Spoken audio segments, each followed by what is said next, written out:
Welcome to the SwimSwam podcast. I'm your host, Coleman Hodges. Joining me today, we've got two very special guests from the movie that is premiering this Friday, The Water Is My Sky. We have got director Brian Tremml and star Tom Wilkens. Tom, Brian, how you guys doing today? Yeah, great. Thanks so much for having us.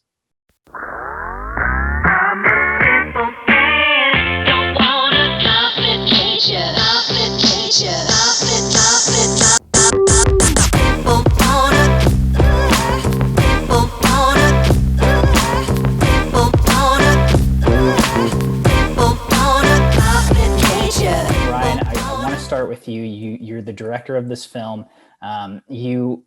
This is your brainchild. This is kind of your baby, and it's been years and years in the making. First of all, just can you give us a little background on why this movie, why these subjects, and your inspiration for even wanting to start and film this movie? Absolutely. So 2000 was my first memory of the Olympics, Olympic swimming.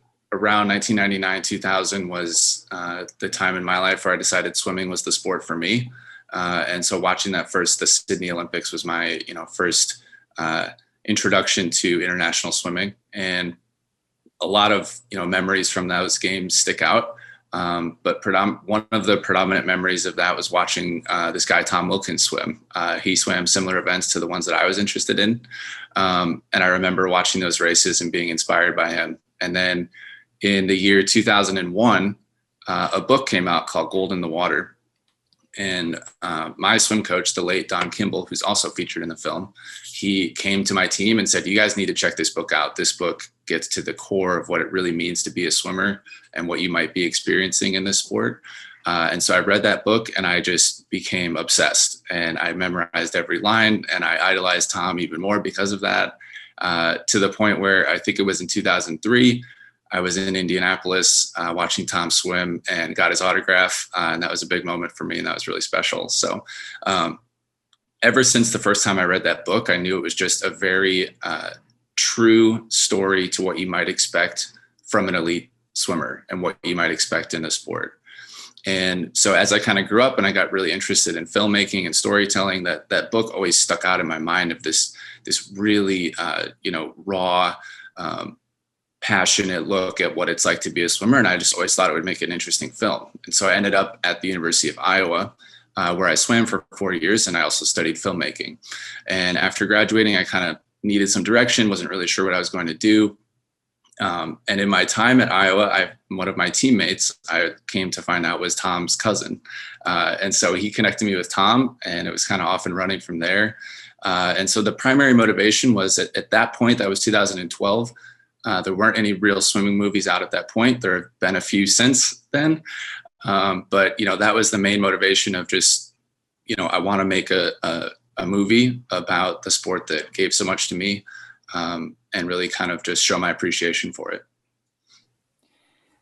So, a lot of these things I didn't know or I didn't realize, and watching the movie, it's a really great story, and it has a few really compelling narratives in it. But taking a step back from the movie, like you said, it's based on P.H. Mullen's Gold in the Water, which is a story about Tom. And Tom, I'm curious, I'm assuming P.H. approached you when he was going to start writing this book, and what was it like to be the subject of a book after everything you had gone through in 2000 Olympic lead up, trials, and Olympics? Yeah, it's a great question, and Brian does a great job of touching on that in the movie. It really started around 1998, where my teammate Kurt Grote and I were ranked number 1 and number 2 in the world in the same event, the 200 breaststroke. And PH was a master swimmer at the same pool that we were training at, and he would watch the way we trained and work together, and it just struck him that here were two guys that were trying to basically beat each other out in a way to be the best in the world, yet they were close friends. Kurt was my mentor. We were teammates. I consider him a brother. So the fact that we had this sort of special relationship trying to make each other better at the same time we were both competing to be the best in the world, he just thought that was really interesting. And then he came up with the idea of hey, let's follow the storyline through the 2000 Olympics and see what happens. So he approached our coach, Dick Jokums, about his concept, and then approached us about it. And so we basically agreed to let PH into our lives and watch us and sort of write about the experience. And we didn't know what, again, how we would come out looking after that, but we signed on to the project, and that project was Gold in the Water, which was, for me, it was a special book, and it was cool having a narrative of a pursuit of yours and something that was special for you.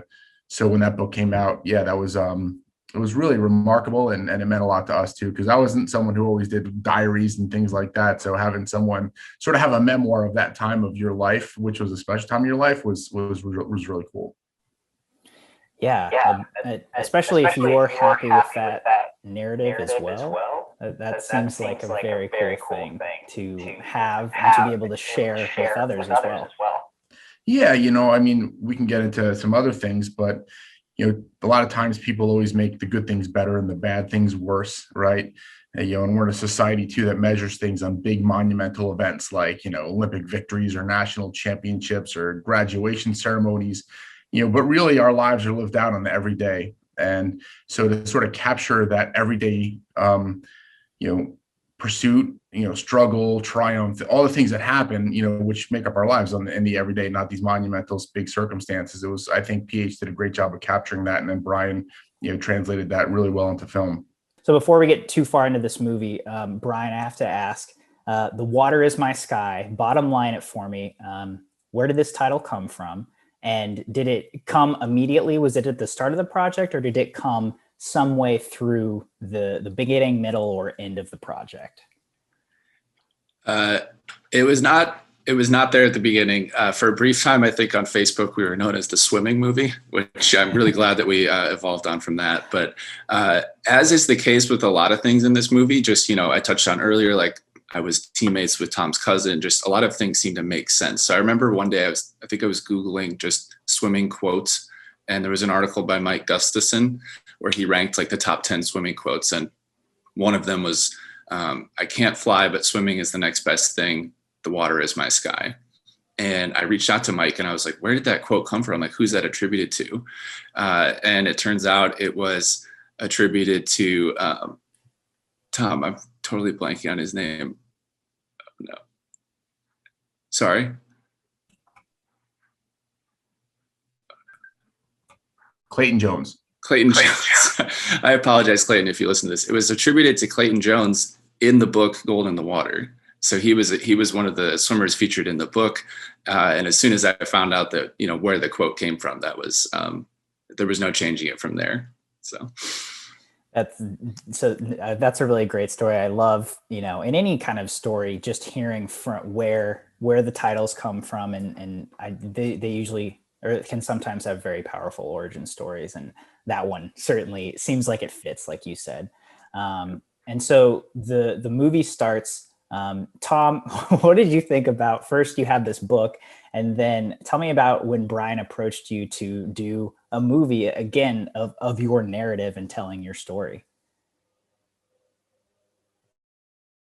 Yeah. So, you mentioned the word star and Brian mentioned the word inspiration. And I think that those words sort of boggle my mind a little bit. The fact that people think either my story or the things that I've done have been an inspiration or something that they can look to. So, I was probably originally part of the reason why there was a delay in starting that, because Brian reached out to me, and I wasn't like one to be like, oh, let me sign on and let's do a movie that's in large part about me. I was sort of, I think, a little bit of cautious about it, and I probably took some time, too long I'm sorry, Brian, to sort of process it. But once I finally sort of said okay, and then Brian went through the process. Obviously, there's the other things that make the movie a longer period of time. But yeah, it's weird to think that, again, that people think that story or things that we went to were either special or inspirational.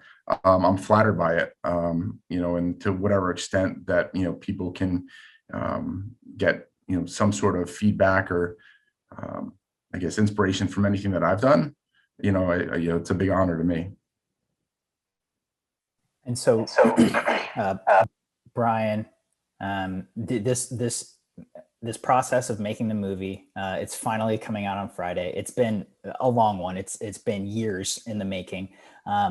Without getting too much into detail, can you give me just a rough narrative of what of the things, you know, highs and lows that went into making this film?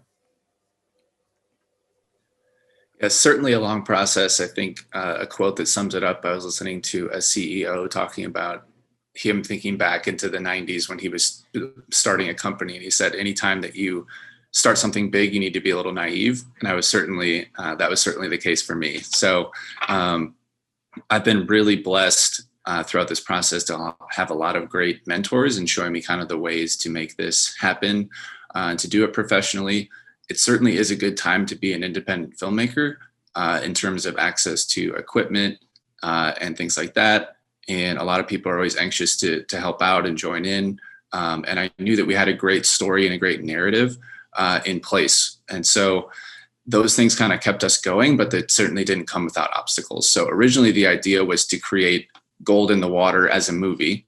And we very quickly discovered that there's no footage from that time period other than the Olympic trials and Olympic races, essentially. So PH was not also taking video of the practices and all these great scenes that he writes about in the book. So we couldn't really do anything with that unless we wanted to make an 1.5-hour movie of just people talking and not much else. So along the way, then we decided it would be nice to add in some present day swimmers as well to kind of complement Tom's story.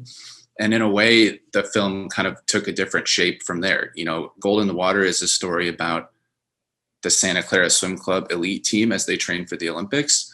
And our film, I feel, kind of turned into more of just a look at elite swimming in America. And we do it through 3 different athletes. And so we have Tom's story. We have Connor Yeager, who is kind of mirroring what Tom went through, kind of graduating from college and doing the post-grad swimming and trying to make ends meet, planning for life after swimming. What is it like to be an Olympic swimmer in this country? And then we also have the up and comers, those who are reaching, those who want to reach that level and make, you know, just as much of a sacrifice as some of the Olympians do. So we have a female named Taylor Garcia who's featured in the film as well. When we were filming her, she was in high school, a top 10 recruit. Ended up, you know, qualifying for trials, making it back in the 100 backstroke, but ultimately not making the team, which I feel is reflective of the experience of a lot of swimmers that I knew. Certainly my experience, you know, I wanted to reach the level that Tom and Connor made it to and didn't quite get there. So, but there's a lot that I took away from the sport besides that outcome. So that's a long way of saying that as we kind of let the film develop on its own, there were just changes that were made. You know, originally it was, you were going to film Connor through 2014 and end with the Pan Pacific Championships. And then it was like, well, he's going to make it to Rio. We should go through Rio. And then, you know, and then after that, it became, oh, well, we don't have any funding left. So now we need to fundraise a little bit more. And there's always things to encounter and obstacles to overcome. The primary one being anytime you're dealing with an Olympic level sport, you need to clear licenses for footage through the US Olympic Committee. And that is quite expensive. And so that was a major obstacle for us as well. So getting to know people and just kind of sharing the story and editing as we went and reacting to things as they changed, and crew members being available only this month. We had to wait a couple of months for them to open up, or, you know, interviews needing to be scheduled. It just became a lot. And then as well, just, you know, no one was ever full-time on this film. I've lived in 4 different states throughout the filming of this project. I'm in graduate school currently. And so it's juggling a lot of different things. And so that's kind of the reason for the long timeline and the profound amount of relief I'm feeling in this moment. And just one more piece of context, you know, how did you, once you discovered, okay, we can't recreate Gold in the Water as a book, how did Connor and Taylor, you know, how specifically come into the picture? How did those 2 get involved? Just another one of those serendipitous moments. I remember, so Connor was a sophomore at the University of Michigan, and it was Memorial Day weekend in 2012. And I was in my hometown of Holland, Michigan, visiting with a high school friend. And we were at a party, and he introduces me to this guy, Connor Yeager, who I remembered, you know, swimming in the same conference as him in college. And Connor and I hit it off, and he said, "Hey, I heard that you're a fan of that book, Gold in the Water. I'm from the same hometown as Tom. That's pretty wild, right?" And I was like, "Yeah, that is pretty wild." And 2 months later, I'm watching Connor make the Olympics. And this is right around the time we were getting Gold in the Water as a movie started. And eventually I just kind of mentioned it offhand to one of my early consultants on the project. And he said, wait, you're telling me that there's another Olympic swimmer from the same hometown as the book and he's still swimming? And I was like, yeah. And he's like, well, we should follow him, and kind of make it this mirror image of Tom's talking about what it was like to be a post-grad swimmer. We have a post-grad swimmer right here. So that's how that became involved. And so that's another courting process of like trying to gain somebody's trust, which I'm very grateful for. So that's how Connor developed. And then, we found we felt pretty strongly it was going to be important early on to have a female voice in the film as well. It's a very male dominated film. So that was a priority. And Taylor is a childhood friend of mine. I've been good friends with her family. She's from the same hometown as me. And kind of similarly, right as we were getting the film off the ground, she really was starting to come on as a future star in the sport. And so I thought to myself, maybe let's just follow this and see where it goes as well.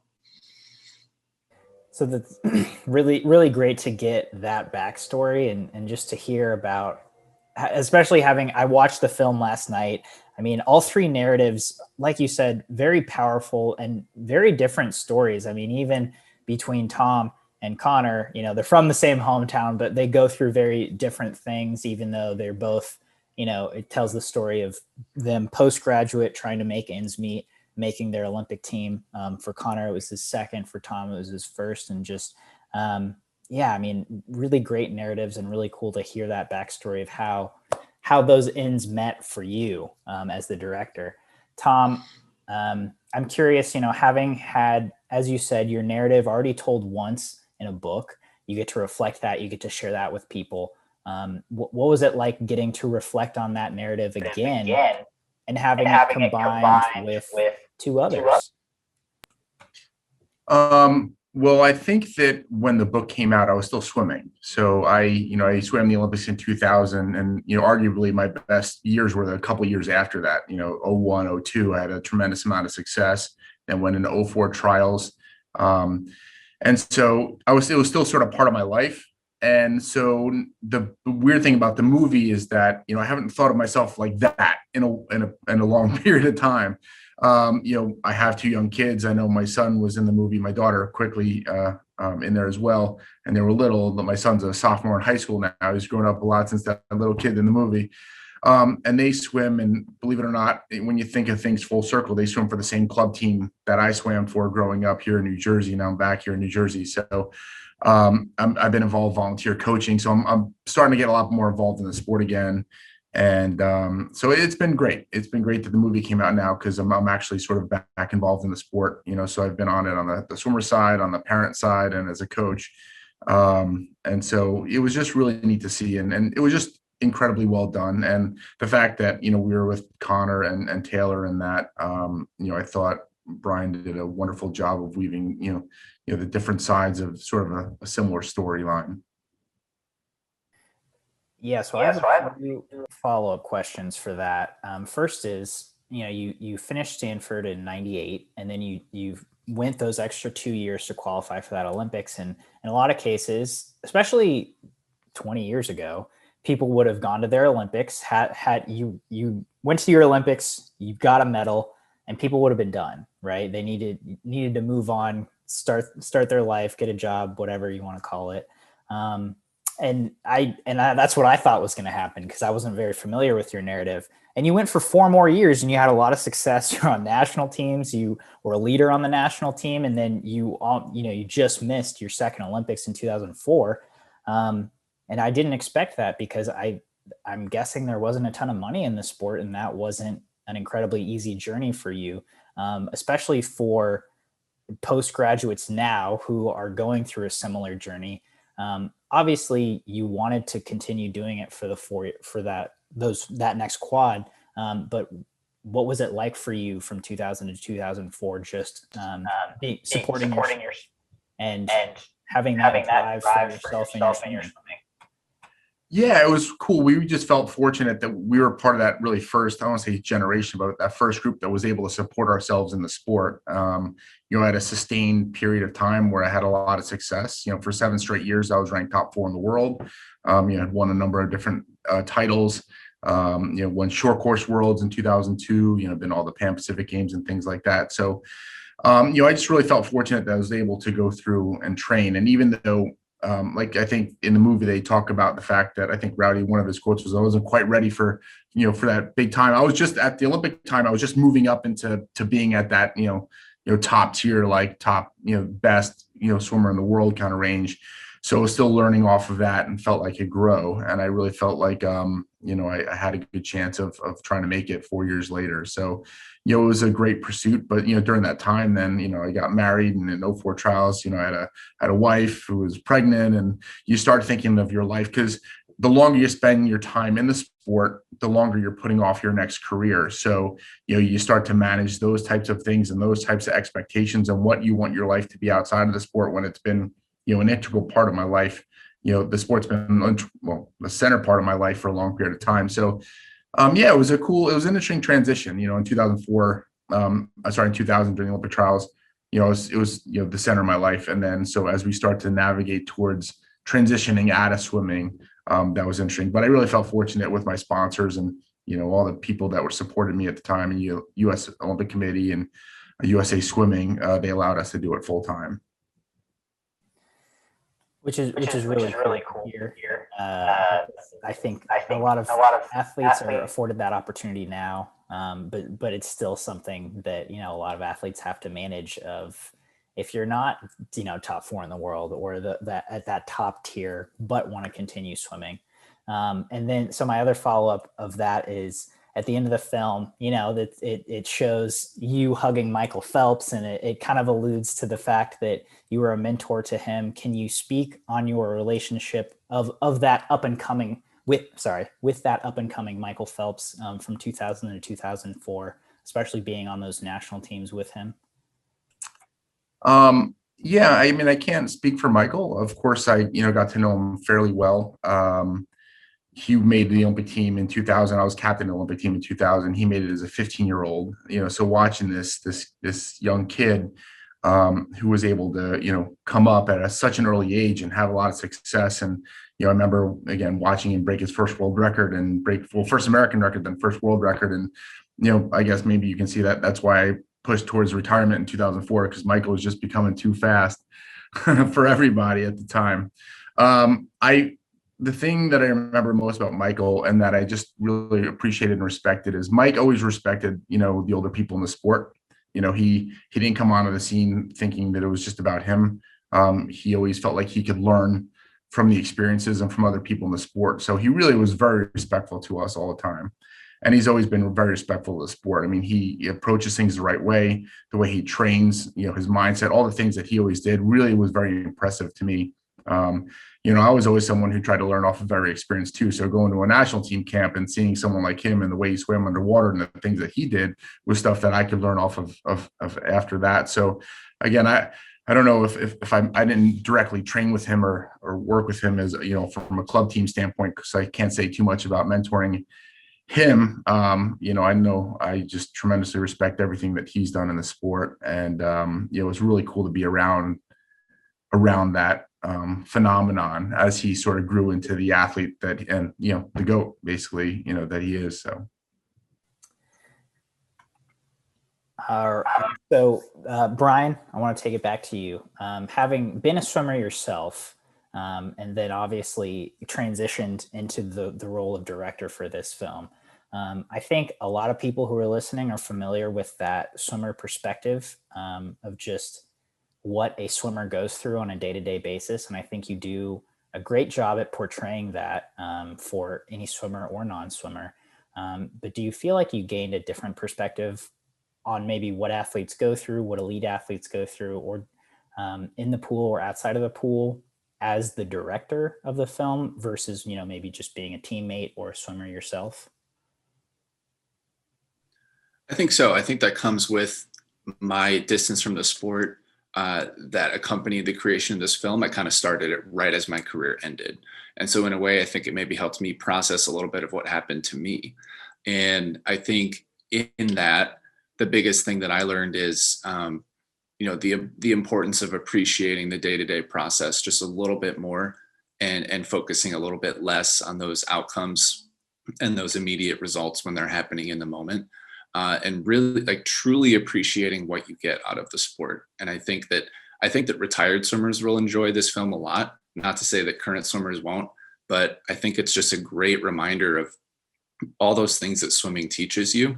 And it brings to light, all the lessons that you can take from it, and the drive and determination that, it comes with doing the daily grind of what we do. And so I think that in looking at the sport from the position of a director, I think I gained quite a bit higher appreciation for those who truly are at the higher level, the one that I didn't quite get to, and the pressure that comes with that. You may think to yourself, like, what, well, why would, someone who's, so highly ranked struggle to make the Olympic team, or you go in with a seed time that's, so much better than everybody else. And how does it make any sense that they won't be able to perform in that level? It's truly another stratosphere. And I can't really, speak to that myself. So getting to see behind the curtain of what it's like to be performing at that level was really unique, I think. And, I just have a tremendous amount of respect for anyone who makes it to that point. And so it's cool to see that there are some reflections between, what a college swimmer goes through and an Olympian as well. And then still being able to, really appreciate those who take the time to kind of, like Tom said, put off the rest of their career, the rest of their life in order to pursue those dreams and those goals. And I think that, that's the message of the film, is just that's the best thing that you can do, is to pursue something with everything that you have. And it's not as much about the outcome of that and the result. It's about just making that decision to go after it. And that's what I took away from it as well. That's how I view the film. So speaking of this day-to-day process, this day-to-day grind, you hit on that in the film, especially with Tom and his coach, Dick Jokums. And so for the swim nerds out there listening right now, and for the swim nerd in me, I have to ask Tom this. It really interesting part of the film is when whoever's narrating at the time explains that a lot of people would do different sets throughout the week or the month, and Dick would do the same sets over and over again, and the goal was just to try to be better than your best on a weekly or monthly basis. I mean, Tom, can you just elaborate a little on that, going into that and adjusting to that compared to training with a college team at Stanford, and just a completely different style of training? And are there specific sets that are just ingrained into your head that you will never forget from that time now?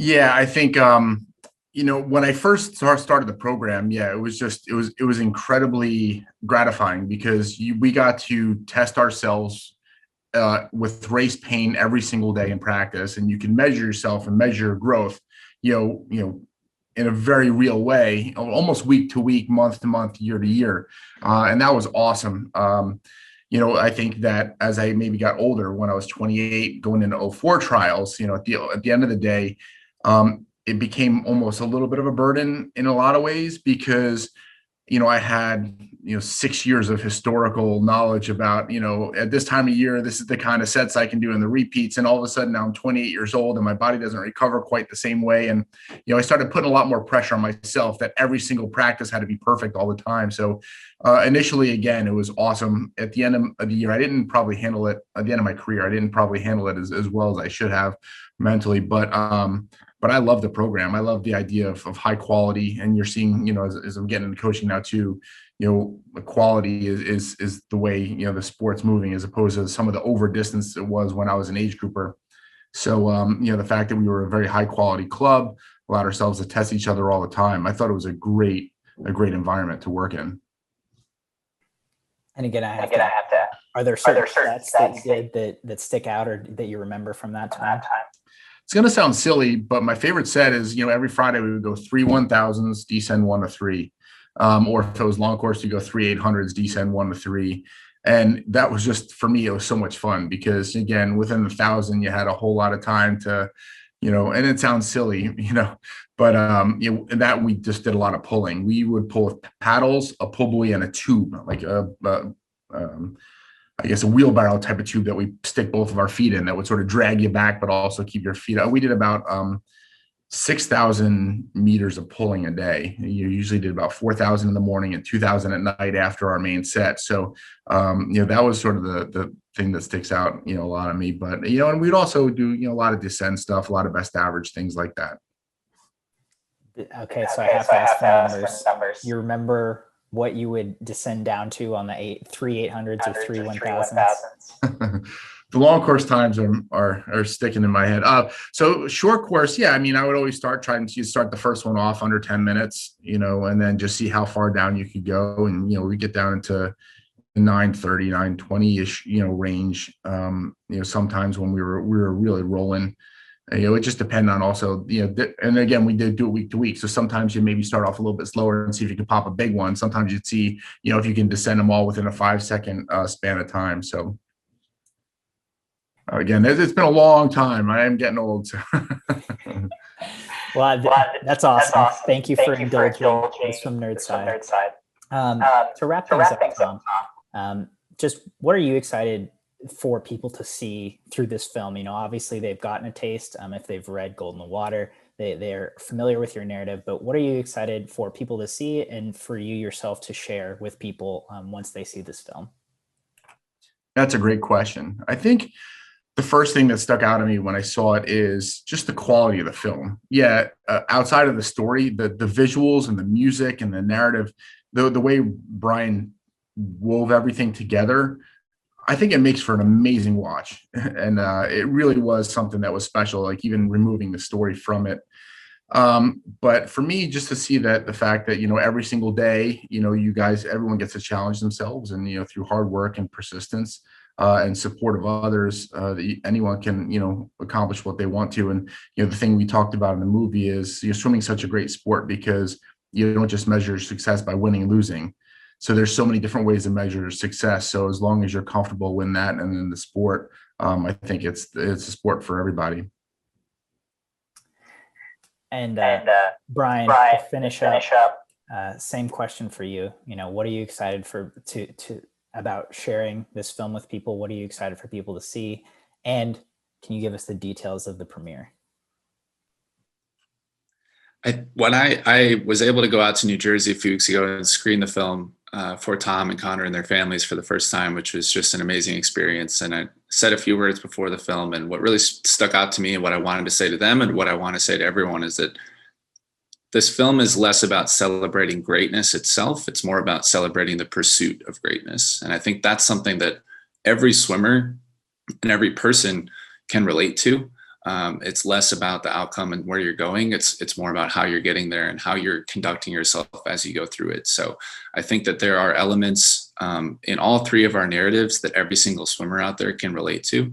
And I'm excited for the swimming world to hear another story that maybe they don't know much about in Tom, and as well as Connor and Taylor. And so very excited to see the response. And it's the most vulnerable position I've ever been in. I'm excited just to see what the response is, but this is just everything I've ever wanted to say about the sport of swimming. So the film is coming out on Friday, May 21st. You can see it through our platform. It's called Eventive. So it's event and then IVE. So the website is watch.eventive.org/waterismysky. The film will be available to rent only from May 21st through May 31st. This is our virtual premiere. And it will be available on other platforms then later in the summer, but this is your first chance to see it. And I hope you'll check it out. So we'll have all those links in the description below. Brian Tremml, Tom Wilkens of The Water is My Sky. Thank you so much for joining us this morning, guys. Thank you. Thank you very much.